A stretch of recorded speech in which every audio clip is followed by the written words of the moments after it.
We will be perfect in every aspect of the game. You drop a pass, you run a mile. You miss a blocking assignment. In every aspect of the game, you drop a pass, you run a mile. Yo, all right. Training camp day 11 is officially in the books. Today, we had our boy B-Mar show up at One Jets Drive, watching the guys freaking practice. Kind of motivating to see him out there. I mean, arguably probably the best wide receiver we've had on our roster in the last, what, decade?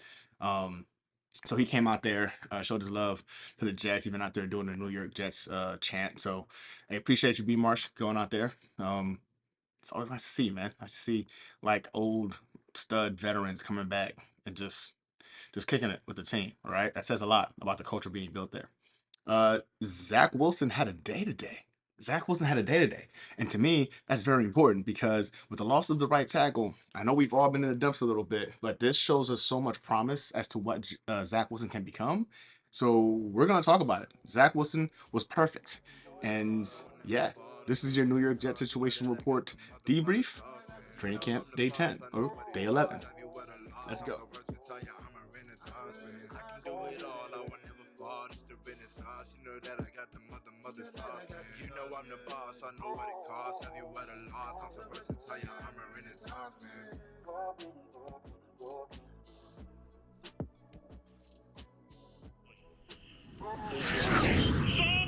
Okay. So, yeah, man, it was a good day today. Good day today, right? First, let's talk about some individuals who didn't participate. I think that's important. First, get out the way.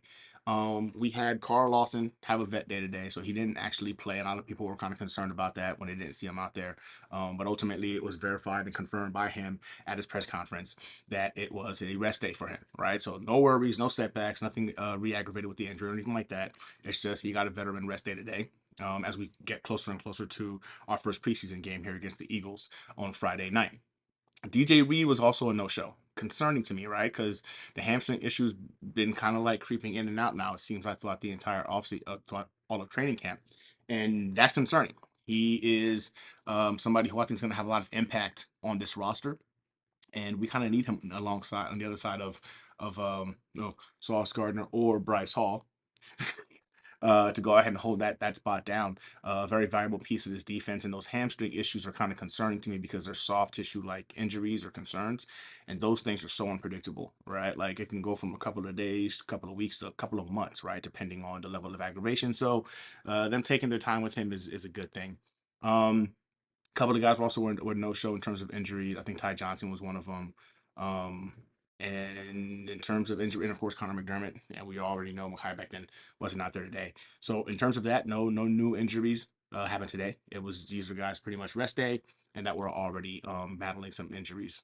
Um, Other than that, let's go into the good. The good is this, man. Zach Wilson had a day. We will be He was perfect. perfect. In my opinion, Zach Wilson was perfect, right? So I think he went 13 for 16, 14 for 17, one of those two, and he had three misses. Of those three misses, all of them were drops, right? We saw drops today from Corey Davis and from Garrett Wilson. But what was impressive is the command of the offense that Zach Wilson showed, right? He's making quick and decisive decisions. He's going exactly where he needs to go with the ball. Now, in a couple of days, like yesterday, we saw that he was getting pressured constantly. So to go into today and see that there was a drastic improvement in terms of his overall performance and efficiency, we didn't get Mekhi Becton back today. We didn't sign Dwayne Brown today. So there's still that in and out of Chuma Adoga, and I believe it's Max Mitchell at that right tackle spot currently right now, battling it out. So seeing Zach Wilson elevate and perform in this kind of an environment, that situation with the kind of defensive line that we have is very, very promising, man. Very promising. He's taking what the defense gives him, understanding that his window now, his time in the pocket has now shrunk. He's taking quick and decisive action, and he's getting a lot of short to intermediate routes open. We didn't see any long bombs from Zach Wilson today, but we did see a 90+ yard touchdown run, which was beautiful, right? The kid's just showing off some of that athleticism. There was a little bit of jawing back and forth between him and Sauce Gardner on the end zone. Like I thought that was kind of cool, where you see the top two picks of the last two drafts kind of going back and forth. And from all indications, Sauce Gardner's been talking a lot of junk, a lot of smack all training camp, and this was Zach Wilson's way of giving him a little bit of his taste of his own medicine. I thought that was awesome. Some of y'all might think like he's showboating. No, I think it shows confidence, right? Confidence, because Sauce Gardner has been shutting down everybody that's been put in front of him all training camp. So for Zach Wilson to have that confidence level to get into the end zone and whatnot, and kind of like do a little toss back to him and a little back and forth between the two, I think it's kind of awesome.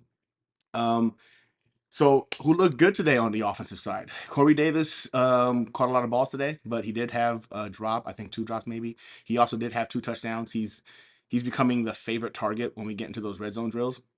I mean, big guy, you know what I'm saying? You know, he's got the ability to separate, got those big, strong hands. Those 50-50 balls are right in his wheelhouse. And the tight ends continue to impress as well, right? So tight ends looked good. We didn't hear much about the running backs today, which is fine. The biggest story being Zach Wilson being able to adapt with that hole at right tackle against that defensive front that we bring to the table is very promising into his ability to adapt in game, right? So we're talking about what? Yes, say yesterday was bad, right? This is the tale of two halves, in my opinion. Let's say yesterday was, and today, just to make it even more interesting, is there were no pads on today, which means defense usually gets the advantage, especially at the defensive line position against the offense, and they still balled out. The offense still balled out. Now, don't freak out. This doesn't mean that our defense is like, oh my God, they're sucking or they're struggling. It just means that today the offense got the better of the defense, taking what the defense gave them for them to achieve the goal of scoring touchdowns. Zach Wilson had 3 touchdowns, 2 passing, 1 rushing. Again, 13 for 16 and the three incompletions were all drops. So Zach Wilson was in fact perfect today. Perfect. The kid's IQ, his swagger, his athleticism, his ability to process this offense right now is showing. Man, that 4,007 yards passing record by Joe Namath is looking a little bit weaker every single training camp, right? Again, doesn't matter until we see it on the field when bullets start flying. So excited to go ahead and see that. In terms of the bad, well, the bad in essence was the drops, right? Garrett Wilson also had a pretty bad day today.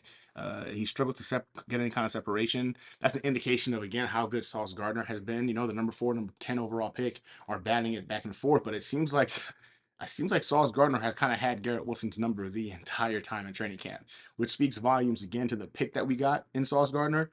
But it's not a bad thing because I don't believe that Garrett Wilson's going to have to interact with many people that has the level of length, speed, and athleticism of a Sauce Gardner when he's playing football this year. So if he's competing with this guy right now trying to make plays happen, and there was a couple of times where he could have potentially brought one in, that's a good thing, right? Iron sharpens iron. That's what we keep saying. You're seeing that right now, and that's a beautiful thing. So Garrett Wilson did struggle today. We do need for him to go ahead and be one of those guys that becomes more dependable with his hands. I know he's a rookie. This is a complex offense, but right now he's in the number 10 overall pick, highest offensive weapon we've drafted in over a decade, right? In terms of wide receiver. I don't know about y'all, but excuses are just excuses. It's good for them these things to happen now while they're in training camp. We want to see him shining come game day. But in all actuality, that's it, right? Like in terms of the negatives, we had some drops by our offensive guys, right? Our defense looked good. Sauce Gardner continues to shine. There was a scuffle I believe today. I think Michael Clemens and not gonna lie to you, I forget this guy's name, but he's the new offensive lineman we just brought in. They got into an altercation. This guy must be really, really bold. Because I mean, have y'all seen Bane? Bane is he's a monster. I don't know. Anyway, a little scuffle, but that's all good. That's expected to be happening. These guys are sick and tired of each other, and they're just ready for them to go ahead and play some live football. Overall, a real good day for the Jets. Some other news, right? I know there's concerns about what we're going to do with the offensive tackle position. I do believe that Max Mitchell and Chuma Edoga are turning heads a little bit. You've seen a lot of praise come, especially for Chuma Edoga, from the defensive line. You saw Quinnen Williams actually kind of give his own praise about how that kid has, balled out. He understands the system 2 years in. And it's not like, not like Chuma Edoga isn't talented. We just haven't seen him put it all together. Potentially year 2 in this offensive scheme, maybe it, right? Again, I don't want to bet on that. I know y'all don't want to bet on that. Dwayne Brown and the Jets are still in conversations. They're still in talks. Apparently, like they've already done a physical on Dwayne Brown. He's in phenomenal shape. From all indications, from what I'm hearing, is that Dwayne Brown and the Jets have mutual interest. They really he wants to be a Jet, but there's some concerns right now and some back and forth regarding guarantees. Now, whether those guarantees are in terms of financial or positional, I don't know. right? But that's where right now there's a little bit of concern is in regards to guarantees. So hopefully we hear something soon about that. They come to an agreement. In all actuality, though, man, like now that I've had a chance to calm down post the Mekhi Becton injury, our offensive line is still drastically improved. You know, saying from left to right, drastically improved by adding Elijah Vera Tucker to the right guard position. Whoever we put at the right tackle position just needs to be average to good. Average to good. We're not asking for a Pro Bowler or an elite player, just average to good. And you can find those kind of players, you know what I'm saying, throughout. Right now, free agency, there's a bunch of them. I still don't think the Jets should trade for somebody at this point in January. I just don't see it. I don't see why we would do that. I'd wait till at the very least, once these 53-man roster starts coming together, there's going to be a couple of guys that shake loose. I'm just not a fan of giving up assets right now for a Band-Aid situation at the right tackle position. I think, especially with free agency, there's options. Why would we give up an asset when we can just go ahead and bring somebody in? Or maybe we just say, you know what, roll with freaking Max Mitchell and roll with Chuma Edoga. Let's go ahead and see if Chuma Edoga is going to earn his spot on this roster for next year. And if he doesn't, then we know, right? Max Mitchell, we picked him up in the 4th round. Let's see what this kid can do, right? He could be a stud. We won't know until we know. So plenty of players were chosen in much later rounds in the NFL and have turned out to be freaking studs, way ahead of the game. And in fact, Robert Saleh alluded to this in his press conference, stating that he was further along than they initially thought, as they've thrown him into the fire right now to go ahead and get some reps. So ultimately, good day at One Jets Drive.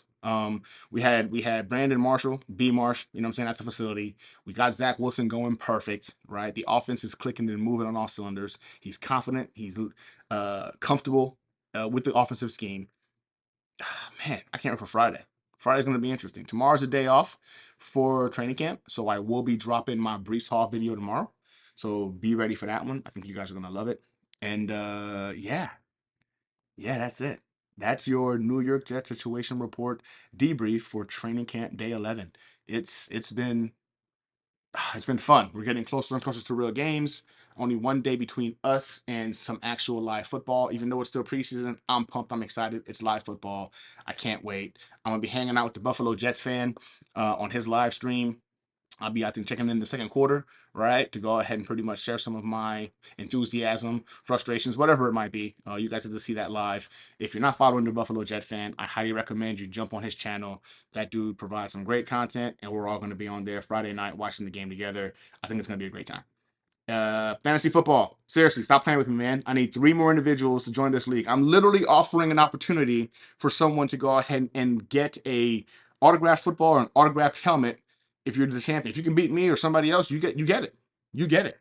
If this is your first time ever playing fantasy football, there's no buy-in. The only requirements is you follow me here on YouTube and you follow me on Twitter. Right? Those are the minimum requirements, and you're in. You can go ahead and get the link. In fact, I'm going to put the link in the description, so you can jump on here as well. Get in the link. It's free to you guys as a subscriber and as a follower on Twitter.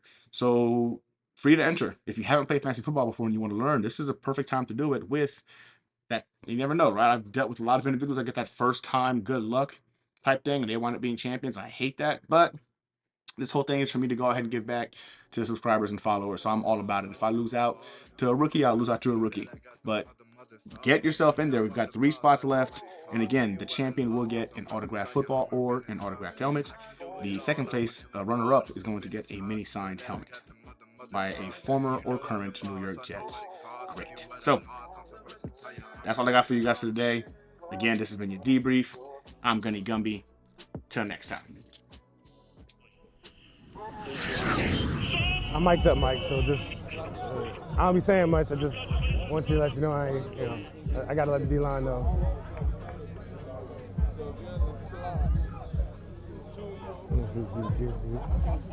Hey, Hey, Jake, it's good, Jake. It's We're not good, talking Jake. to Carl. Carl, he's kidding. Carl's exiled. Carl's exiled. I ain't today. never been mic'd up. excommunicado. I hope y'all know this mic'd up. This gonna be the most quiet mic'd up. That's what I'm saying. I don't be saying. Carl gonna be, hey, Jake.